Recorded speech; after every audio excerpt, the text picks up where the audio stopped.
Beans மேரக்காய் எல்லாத்தையும் எடுத்து முடிச்சதுக்கு அப்புறமா பேக் பண்ணுறதுக்காக போயிட்டு இருந்தா. இவன் வேறு இடையில வந்து ஒரே விளையாட்டு இங்கேயும் அங்கேயும் ஓடிட்டே இருக்கான். போடா போடான்னு சொன்னால் போகவே இல்லை. அப்படியே திரும்பி எங்கள் அப்பா வாடா அப்படின்னு சொன்னது தான் அவன் பாட்டுக்கு பின்னாடி ஓடிட்டான். சரி போ போ போ உங்கள் ஆள் தான் அவர் அப்படின்னு சொல்லிட்டு அப்படியே விட்டுட்டு போய் பேக் பண்ண ஆரம்பிச்சுட்டு அங்கே பாருங்கள் தோட்டத்தில் பாருங்கள் எவ்வளோ மேரக்காய் முளைச்சிருக்கு.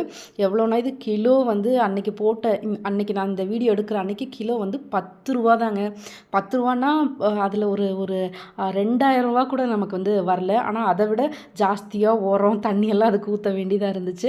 அப்புறம் பீன்ஸ் எல்லாம் எடுத்துகிட்டு வந்ததுக்கு அப்புறமா பார்த்திங்கன்னா போட்டுட்டு அதில் ஏதாவது நமக்கு தெரியாமல் கொஞ்சம் கருப்பாக இருக்கிறது, ஏதாவது பூச்சி கடிச்சிருக்கிறது அந்த மாதிரி ஏதாவது இருந்துச்சுன்னா அது எல்லாத்தையுமே எடுத்து க்ளீன் பண்ணுவாங்க. பாருங்க இது ஃபுல்லாத்தையும் எடுத்து எல்லாத்தையும் அங்கே பறிக்கும் போதே எல்லாத்தையும் பார்த்து தான் பறிச்சிருப்பாங்க. இருந்தாலும் இன்னொரு டைம் டபுள் செக் பண்ணி அதுக்கப்புறமா தான் பேக் பண்ணி அனுப்புவாங்க.